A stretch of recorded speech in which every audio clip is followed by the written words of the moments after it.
Well, I can't imagine what it's like to be a politician who is in office today. I don't think it particularly matters whether you're in one party or the other. It seems as if everybody is out to get everybody else. And as I'm thinking about this, I have seen people who have gone to college campuses to give a speech or a lecture and then to take a few questions after the talk. Many of those who come to ask questions do not seek to find out the answer to that question, but rather try and stump the speaker or make them look very silly.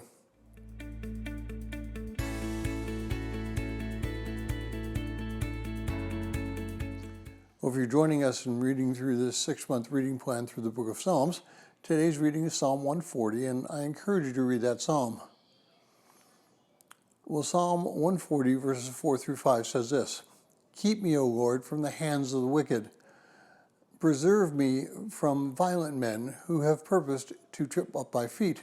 The proud have hidden a trap for me and cords, and they've spread a net by the wayside, and they set the snares for me." Well, there were many times in David's life which he needed protection from someone who was coming after him. While he certainly was one of the most revered kings in the kingdom of Israel, and there were some, including close family members, who preferred to see him off the throne or even dead. Now, we don't know the history surrounding this psalm, but we do know his feelings. Those who plan evil against another person are planning evil against God.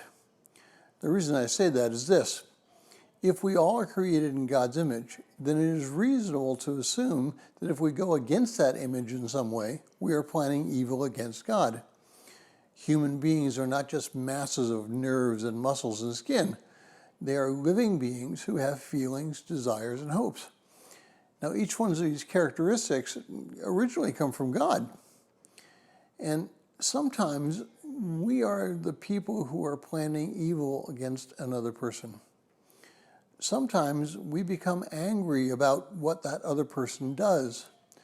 This anger, particularly real in today's political environment, but both sides point fingers at each other and both wish evil on each other.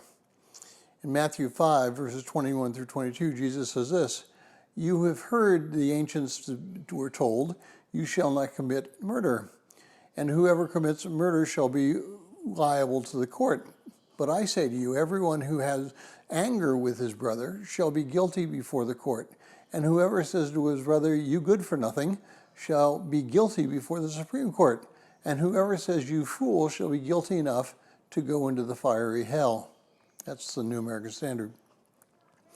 We are not to be part of the evil ones. We're to be part of the ones who are the reconcilers. We're to be the ones who bring people together and not tear them apart. And yet, in today's political climate, that's exactly what we sometimes do. We are to pray for those who consider themselves our enemy. We are to show them what it is like for a person to walk like Christ. We are to repent and place our trust in God, not in our emotions.